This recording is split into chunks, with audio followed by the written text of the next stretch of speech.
chased by a giant dogman. Dear Scary Stories NYC. I grew up and made my fortune in Wisconsin, home of the Wisconsin werewolf.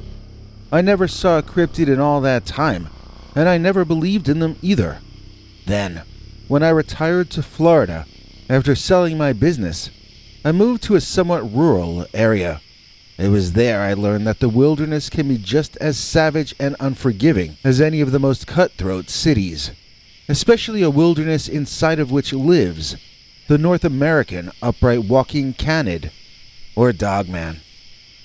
I've been retired now as many years as I worked toward that retirement, so it's hard for me to even remember that I used to be a hard-working city boy. When you grow up in the urban jungle, you learn how feral most other human beings can be, and you long for life in the actual jungle, or at least in the forest in nature. It looks so serene from the city after all, birds tweeting and flowers blooming. Even though life has treated me well, it's true that I gained my wealth by being meaner than the most evil people in the kind of business that I used to be involved with. This is why I got my FU money and got out of that world as soon as I could. These days I've had enough weird experiences and been knocked on my behind often enough to know that I still know very little about anything.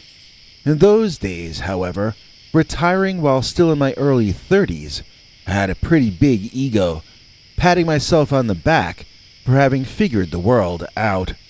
I thought I understood everything because of my success in business. For me, it took retirement to humble me enough to start learning the world for real. It turns out you can't actually learn anything new at all until you admit to yourself that you are uninformed or confused in the first place. People who think they know it all can't learn anything new at all ever. And at that age, my self-congratulating ego was so large that it took the dogman to cut me down to size. I can't remember if I was 33 or 34 years old, but I decided I needed time off from the human race. Other than some employees in some other locations, the only two men I kept with me in my move to Florida was my chauffeur Jack and my butler. At the time, that felt like roughing it. When you consider I kept my new address a secret and avoided inviting anyone over for the first 3 years or 4, I really was sort of becoming almost a hermit. I must have really needed a break from humanity. I got a place on the west side of the east coast of Florida. It's pretty tight-packed over there, but we managed to own enough land and have high enough walls to maintain my new hermit image. I would sneak out with my chauffeur Jack sometimes and go into the Everglades on little jaunts. At first, we took a tourist tour, and then we started exploring more on our own, both the Everglades and neighboring towns in the area. One day we wandered into some kind of animal shelter place, and there was a beautiful young German shepherd there that they were gonna put to sleep because they had no space to keep her in. I took her with me, and I gave them a donation to get more space, rather than doing away with innocent animals that never hurt anybody. Big Ethel the dog started coming with me and Jack on our day trips into nature, and eventually Jack would just drop me and my girl off someplace and we'd spend the day out on our own in the hot Florida sun. We were in a natural area near Parkland one day, having ourselves a good long walk through the swamps. It was a dirt path built up for walkers and runners that ran through a watery area of swampland. You could see gators from there, but as long as it didn't rain too much and the water level didn't get too high, then you'd be safe on that walkway. Probably. Ethel was a smart dog. She knew to stay away from the edge. Sometimes I'd see people bring little yappy dogs there, and that was terrifying. They'd bark at the gators and act like they were going to run down the edge to fight. The last thing I ever want to see is a fight between an alligator and a little yappy dog. With Ethel, I had her on a leash, but it was long, and I never once remember having to really use it. I'd hook it around my wrist, and then forget about it, as Ethel never strayed more than a few feet away from me. She would bark when she was happy, and at dinner time, but she really didn't bark at people or animals. She was so much lower maintenance than other dogs. In fact, Ethel probably worked harder taking care of me than vice versa. If I had been with anyone else when this next thing happened, I don't know if I would be telling you or anyone this story right now. If it hadn't been for good old Ethel, in fact, I don't think I'd have even still been on this earth. So we had been out there in the sun for a few hours, and by the time the sun started setting, I was in no rush to leave the park. The sunset was beautiful, and out there, the sky is everywhere, like the largest color abstract painting that there could be. Looking out over the swamp, you see patches of water reflecting every color up in the sky. It can feel incredibly peaceful, even while the alligators swim about in the water out there. I was enjoying the occasional cool breeze as the night started to come on, and we both slowed down our walking pace. That was when things just went completely bonkers inside of 2 seconds. There was a splashing and a sort of a screaming out in the water, and I nearly jumped out of my skin. Ethel freaked out, barking and growling in the direction of the disturbance, which, as I've said already, was a very rare occurrence. When I saw what she was seeing, I felt my knees almost buckle underneath me. I was feeling something I hadn't felt since I got bullied in 6th grade. I was feeling fear. What I was seeing was some kind of a Sasquatch with what I at first took to be a horse head. I didn't realize till a few seconds later that it was a long-snouted canine. With the water and foam in the air partially obscuring the beast in my first quick glance, a brief optical illusion was created where I thought I was viewing the head of a horse in a front view over the body of a fur-covered human being. It was in the water, but it seemed to be making a fast and angry beeline directly toward me and my dog friend. In my adult life up to that point, I had viewed myself as brave, as deadly, as a badass. It went without saying that I was brave and that I had nerves of steel. How else could I have been a millionaire before I was 25 years old, right? Clearly I was a man who was a cut above other men. But when I saw that big, wet, hairy cryptid screaming and running in my direction, I squealed like a little girl and ran away like a Jerry Lewis character in an old 20th century comedy film. Or Lou Costello, take your pick. In case you don't watch old movies, I'm trying to say that I was no hero when I faced off against what turned out to be the Dogman. I was an abject coward when push came to shove, and if that dog leash hadn't been hooked over my wrist, I would have been running and leaving my dog there with a 9 or 10 foot tall cryptid heading in her direction. I started at first running down the dirt path back to the entrance of the place. When the creature followed me and Ethel up onto that dirt platform, I turned around to get another brief glance at the giant horse-headed man. Now, of course, I could see it was not a horseman at all, but it was a wolf-headed man instead. Or at least a dog of some kind. Its head shape was not actually all that different from my Ethel. The snout was maybe a bit longer. The teeth were much longer, and the overall size was gigantic compared to my girl Ethel, being sort of an average-sized German Shepherd. We were more than a little outmatched. I never felt so scared in my life, but judging by the shouting and bellowing coming from the beast chasing us, he was angry about something. He was acting like he'd caught me making out with his girlfriend, you know, like I'd just staged a hostile takeover of his company behind his back. He was acting like he had a grudge against me, like he had a score to settle. I never saw this creature before in my life, but his clear hatred of me was strangely making me feel guilty. I kept wishing I could apologize to him to calm him down, but I didn't even know what I was supposed to have done. I was starting to run out of steam, and we were still not close to the exit or any place where other people might be who could help me. Ethel the dog was running in front of me, and I grew so weak that she was beginning to pull me along to some extent. There was a patch of dry-ish land next to the walkway.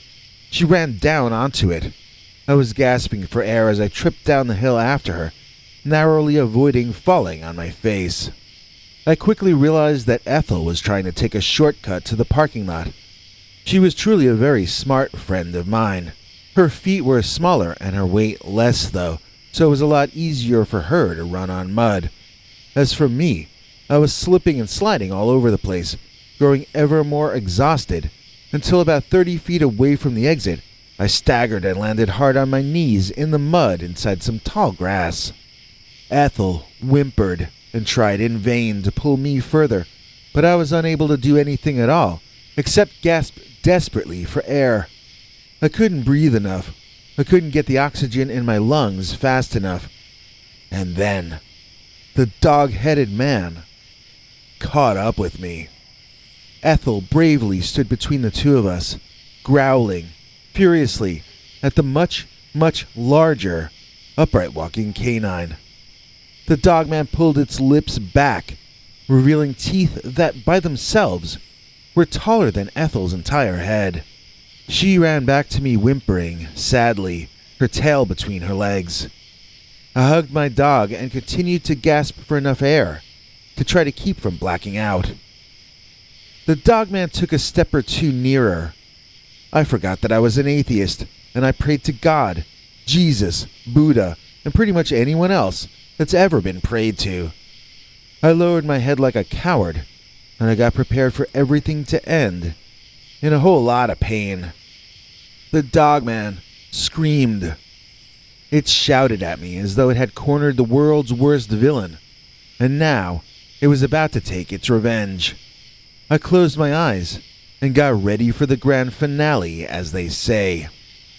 But then, slorp, slorp, slosh, I heard the dogman walking away from me. I could feel Ethel relax in my embrace, and I opened my eyes in time to see the dogman re-entering the swamp. Apparently having delivered the message he was chasing me to deliver. I laughed, and Ethel wagged her tail. I pet her, and she danced in front of me. We were safe. I stood up to walk the last few feet out of the grass, and that was when I got my first heart attack of my life. They told me later that I might have been laying in that grass for hours, as I fell face first into the dirt. Ethel had dragged me a few feet and barked up a lot of attention, so that I was on my way to a hospital in under 15 minutes. That's what saved my life. Ethel the dog, and a few good Samaritans and animal lovers who figured out that she wasn't just barking randomly. That wasn't the last attack I've had, but most of the time I managed fine. My lifestyle has changed drastically, it had to. Obviously, since this is now decades from then, a person can sometimes survive for some time with this kind of a problem. Having a lot of money at your disposal doesn't hurt, but most of it has been a kind of lifestyle change that it really doesn't take cash at hand to make. I have to watch what I eat, and I have to get regular, moderate exercise.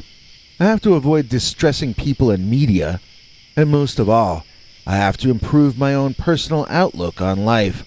I have to find a relaxed response to even the most stressful of input and experiences. And most of all, I have to make very, very certain that I'm never again chased by a giant dogman. When you need an executive producer who can scratch that itch, the one that you're looking for is Matthew Stitch. Please join us in thanking Matthew Stitch, who used our new thanks button to donate $50 American to the channel. With the recent shadow banning we're suffering on YouTube, with our numbers cut in half or more, this channel has definitely been put on the endangered species list. If it weren't for people like Matthew Stitch, we might have already gone under in that swampy dogman quicksand, never to rise again. Besides just donating to keep us alive, Matthew also has a song suggestion. We can't play it on this channel for copyright reasons, but we can pass on his recommendation to you. Matthew Stitch says, and I quote, "What's up guys, I got a song for you that might kind of explain what these things are.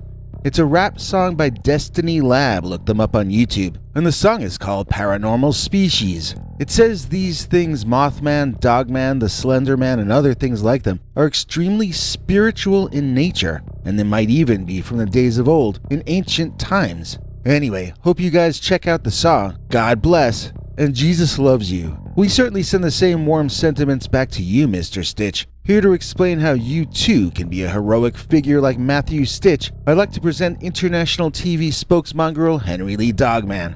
Hank? Thanks, Biggie. And thanks to all of you for watching this far. If you liked it, please click like. If you'd like to see more of our work, please subscribe. And also click that bell icon if you'd like to be notified when we put out a new episode. To become an executive producer, you can donate to us through the thanks button under each of our videos or through our paypal.me/PeterBernard209 page. To receive cool perks like secret uncensored Dogman episodes far too wild to ever run on this channel, you can become a YouTube channel member by clicking the join button. Or join our PayPal subscribers club at peterbernard.com. Joining either at the $3 a month level or above gets you access to our over 25 hours of secret uncensored Dogman stories available nowhere else. Do you have a scary story about Dogman or some other kind of high strangeness that happened to you? Let us know by emailing us at scarystoriesnyc@gmail.com or by leaving us a voicemail message at 804-LA-SCARY. You may need to call back on that one. It cuts off after I think 3 minutes. And if you don't want to do any of that stuff, thank you for simply watching to the end. Good night, and have a scary tomorrow.